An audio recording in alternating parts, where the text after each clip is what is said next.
ટીવાય BSc home સાયન્સના 5મા સેમેસ્ટરમાં nutrition and fitness paper number 6 વિષય અંતર્ગત યુનિટ નંબર 2 ઇમ્પોર્ટન્સ ઓફ ન્યુટ્રિશનની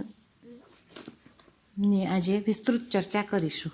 સારું પોષણ સમગ્ર જીવન દરમિયાન તંદુરસ્તીમાં વધારો કરે છે તથા માણસ માત્ર નિરોગી ન રહેતા ઊંચા મૂલ્યો સાથેની ફિટનેસ પણ હાંસલ કરે છે. હાલના સંજોગોમાં થઈ રહેલા ઔદ્યોગિક અને આધુનિકીકરણને પરિણામે માણસે પોતાનું કામ પોતાની જાતે કરવાની શક્તિ ઘટાડી દીધી છે. ઓછું શારીરિક કામ કરવાની ટેવ હોય તો તે કસરત દ્વારા દૂર કરી શકાય છે. વજનમાં વધારો કે ઘટાડો થવો એ આહાર અને શારીરિક કાર્ય પર આધારિત છે. ફિટનેસમાં પોષણનું મહત્વ. પોષણ એ વૃદ્ધિ અને વિકાસ, સ્વાસ્થ્ય અને ફિટનેસ માટે ખૂબ જ અગત્યનું છે. ફિટનેસ અને પોષણ એ એકબીજા સાથે સંકળાયેલા છે. શારીરિક ક્રિયાઓ માટે વધારે કિલો કેલરીની જરૂર પડે છે. વધારે કામ કરનારાઓએ દૂધ, અનાજ, કઠોળ, માંસ, ફળ અને શાકભાજી વધારે માત્રામાં ખાવા જોઈએ. પોષણ, તંદુરસ્તી, કસરત અને ફિટનેસ એ એકબીજાના પૂરક ઘટકો છે. જો આમાંના એક ઘટકને અવગણવામાં આવે તો બાકીના ઘટકો પર તેની વિપરીત અસર થાય જ છે. વિટામિન અને ખનિજ ક્ષારોની વર્ક પરફોર્મન્સ પર થતી અસર એ ચર્ચાસ્પદ મુદ્દો છે. સંશોધન પરથી જાણવા મળ્યું છે કે કસરત દરમિયાન અમુક પોષક તત્વોની જરૂરિયાતમાં વધારો થાય છે. તેથી જો પૂરતા પ્રમાણમાં આહાર લેવામાં ન આવે તો ફિટનેસ પર અયોગ્ય અસર જોવા મળે છે. બી જૂથના વિટામિન. થાયામીન, રેબોફ્લેવિન અને નાયાસિન આ 3 વિટામિન એ શક્તિ મેળવવામાં તેમજ ચયાપચયમાં કોફેક્ટર તરીકે કામ કરે છે. તેથી જ બી જૂથના વિટામિનનું પ્રમાણ શક્તિની જરૂરિયાતને આધારે ગણવામાં આવે છે.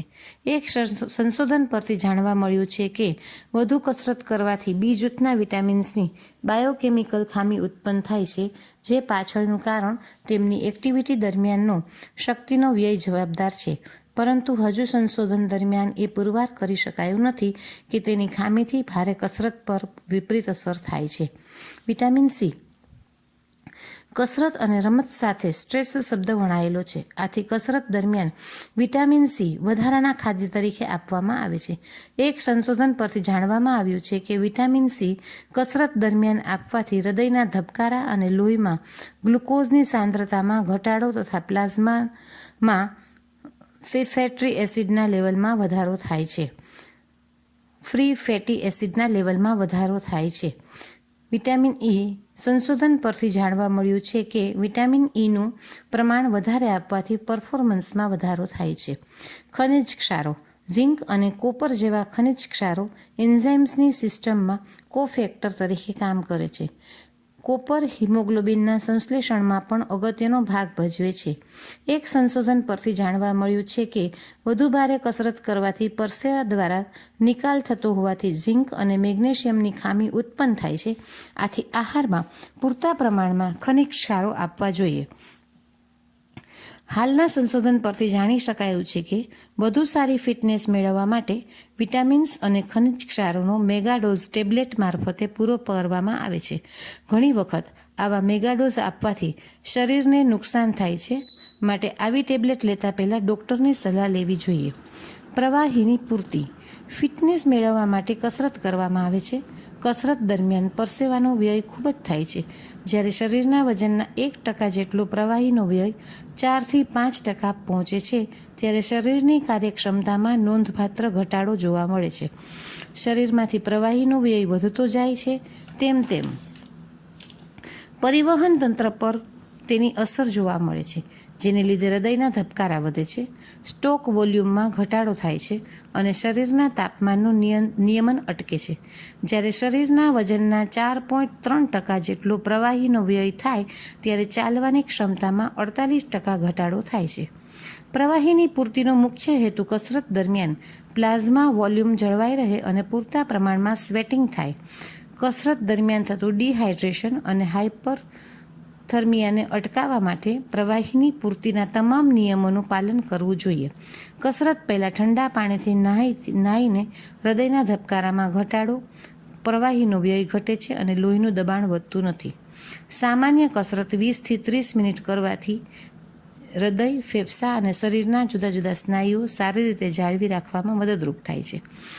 શારીરિક ક્રિયાઓ દરમિયાન સ્નાયુઓ શરીરમાં સંગ્રહ પામેલ ગ્લુકોઝ અને ફેટી એસિડનો ઉપયોગ શક્તિ મેળવવા માટે કરે છે. લાંબા ગાળા દરમિયાન કસરત કરવાથી શરીરમાં રહેલ ફેટ ઓગળે છે, આદર્શ વજનની જાળવણી થાય અને ફિટનેસમાં વધારો થાય છે. ફિટનેસ માટે ન્યુટ્રિશનલ ગાઈડલાઇન્સ. પોષણ એ માનવીની પાયાની જરૂરિયાત છે અને તંદુરસ્ત જીવન માટે પ્રાથમિક જરૂરિયાત છે. વ્યવસ્થિત વૃદ્ધિ, વિકાસ અને સક્રિય રહેવા માટે જીવનના પ્રારંભિક તબક્કાથી જ સારો આહાર લેવો આવશ્યક છે. લોકોની તંદુરસ્તી અને પોષણ એ તેમના દ્વારા લેવામાં આવતા પોષણ પરથી નક્કી થઈ શકે છે. લોકોની તંદુરસ્તી સુધારવા અને તેનું નિયમન કરવા માટે આહાર પર આધારિત પોષણની ભલામણ કરાય છે. આ માટે ન્યુટ્રિશનલ ગાઈડલાઇન તૈયાર કરવામાં આવી છે. આ ગાઈડલાઇન પોષક તત્વો પર આધારિત ડાયટ લેવાની ભલામણ કરે છે. આ ગાઈડલાઇન ગર્ભાવસ્થાથી ઘટપણ સુધીના તબક્કા માટે પોષણક્ષમ આહારની ભલામણ કરે છે. કોઈપણ દેશ માટે માનવ વિકાસ માટે અગત્યનું પરિબળ તંદુરસ્તી અને પોષણ છે. લાંબા સમય માટેના માલન્યુટ્રિશનને પરિણામે આહાર પર આધારિત રોગો, જન્મ અને મૃત્યુ દરમાં વધારો અને શારીરિક બિનકાર્યક્ષમતા લોકોમાં જોવા મળે છે. આને પરિણામે દેશમાં મોટું નુકસાન થાય છે અને દેશનો વિકાસ રૂંધાય છે. આની સામે લડવા માટે દરેક દેશ દ્વારા પોતાના લોકો માટે ન્યુટ્રિશનલ ગાઈડલાઇન નક્કી કરવામાં આવે છે. આહારના ધ્યેયો. શરીરના આદર્શ વજનની જાળવણી દ્વારા તંદુરસ્તીની હકારાત્મક સ્થિતિ અને મહત્ત્વના કાર્યક્ષમતાની જાળવણી. સગર્ભાઓ અને ધાત્રી માતાઓના પૂરતા પોષણ સ્તરની જાળવણી કરવી. જન્મ સમયના વજનમાં સુધારો કરવો અને શિશુઓ, બાળકો તથા કિશોરોની તેના વારસા પ્રમાણે વૃદ્ધિ થાય તે માટેના પ્રયત્નો કરવા. બધા જ પોષક તત્વો મળી રહે અને કોઈ પોષક તત્વની ખામીથી રોગો ન થાય. આહાર પર આધારિત રોગો થતાં અટકાવવા. વૃદ્ધોની તંદુરસ્તીની જાળવણી કરી. સામાન્ય ન્યુટ્રિશનલ ગાઈડલાઇન્સ. સંતુલિત આહાર માટે વિવિધ પ્રકારના ખાદ્યો લેવા. સગર્ભાઓ અને ધાત્રી માતાઓના પૂરતા પોષણ સ્તરની જાળવણી કરવી. પ્રથમ 6 મહિના માટે બાળકને ભરપૂર સ્તનપાન મળે અને આ સ્તનપાન 2 વર્ષ સુધી મળી રહે તેવા પ્રયત્નો કરવા. 6 માસ પછી બાળકને ઘરમાં બનાવેલા આહાર અથવા ઘરે બનતા ખાદ્યો આપવા. તંદુરસ્તી અને રોગોને ધ્યાનમાં રાખી બાળકો અને કિશોરોને પૂરતો આહાર મળી રહે તેની તકેદારી રાખવી. પુષ્કળ પ્રમાણમાં ફળો અને શાકભાજી લેવા. પ્રાણીજ ખાદ્યો અને ખાદ્ય તેલોનો મધ્યમ પ્રમાણમાં ઉપયોગ અને ઘી, વેજીટેબલ ઘી, બટર વગેરેનો ઓછામાં ઓછો ઉપયોગ કરવો. ઓવરવેઇટ અને ઓબેસિટી ઘટાડવા માટે ઓછું ખાવું. શરીરનું આદર્શ વજન સ્ટાન્ડર્ડ બોડી વેઇટ જાળવવા માટે શારીરિક કામ અને કસરતો નિયમિત કરવી. મીઠાનો ઉપયોગ ઓછામાં ઓછો કરવો. સલામત અને શુદ્ધ આહાર લેવાનો આગ્રહ રાખવો. સાચી પદ્ધતિઓ દ્વારા રાંધવાની ટેવ પાડવી. પુષ્કળ પાણી પીવું અને પીણાઓનો ઓછો ઉપયોગ કરવો. પ્રોસેસ કરેલા ખાદ્યો કે જેમાં ક્ષાર, ખાંડ, ચરબી અને એસિડનું પ્રમાણ વધારે હોય તેવું ખાવાથી દૂર રહેવું. તંદુરસ્ત અને સક્રિય રહેવા માટે માઇક્રોન્યુટ્રિયન્ટ ધરાવતો આહાર લેવો. ત્યાર પછી છે ન્યુટ્રિશનલ સપ્લિમેન્ટ્સ. માનવનું શરીર જન્મથી મૃત્યુ સુધી જીવે છે, સરસ રીતે કામ કરે છે અને રોગમુક્ત રહે તે માટે ખોરાક લેવો પડે અને તે ખોરાક પૌષ્ટિક હોય તે એટલું જ જરૂરી જ છે. પૌષ્ટિક ખોરાકનો અર્થ તેમાં યોગ્ય પ્રમાણમાં પ્રોટીન, કાર્બોહાઈડ્રેટ, ચરબી, વિટામિન, મિનરલ્સ અને પાણી હોવું પણ એટલું જ જરૂરી છે. પ્રખ્યાત ન્યુટ્રિશનલ એક્સપર્ટ ડૉક્ટર વિજય સાથેના જણાવ્યા પ્રમાણે તમારા શરીરને જે આવશ્યક છે તે જ આપો તો શરીર પોતાની જાતે જ તંદુરસ્ત રહેશે. આજના જમાનાની ભાગદોડવાળી જિંદગીને કારણે વધેલો માનસિક તણાવ, પ્રદૂષણ અને ગમે ત્યારે અને ગમે તેટલું ખાવા પીવાની ટેવ, આ બધાના કારણે લોકોનું આરોગ્ય કથળતું જાય છે અને રોગો વધતા જાય છે. હિપોક્રેટિસ નામના ફિલોસોફરે પણ સૈકાઓ પહેલાં જણાવ્યું હતું કે રોગોને થતો અટકાવવાનો રસ્તો ખોરાક જ છે. ખોરાકને જ દવા ગણવાની છે. આજકાલ થતી લગભગ બધા જ પ્રકારની બીમારીઓનું કારણ કોઈ પોષક તત્વની ખામી હોય છે. જ્યારે માનવ શરીરને સતત એક અથવા વધુ પોષક તત્વો ખોરાક મારફતે ન મળે ત્યારે તેનું શરીર કુદરતી રક્ષણ વગરનું બને છે અને કોઈને કોઈ રોગ થાય છે અથવા કોઈ રોગના શરૂઆતના લક્ષણો દેખાય છે, જેવા કે થાક લાગવો, માથું દુખવું, ઉબકા, અપચો, ગેસ અને સ્નાયુ તેમજ હાડકાનો દુખાવો થવો વગેરે. જ્યારે ખોરાક મારફતે અને જરૂર જણાય તો સપ્લિમેન્ટ્સથી પોષક તત્વોની ખામી દૂર કરવામાં આવે ત્યારે રોગોના લક્ષણો ઓછા થતા જાય છે અથવા તો જતા રહે છે.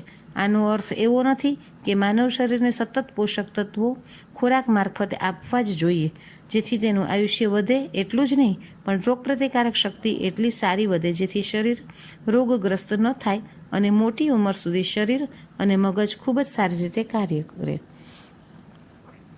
બજારમાં મળતા ફૂડ સપ્લિમેન્ટ્સ ઘણા બધા છે.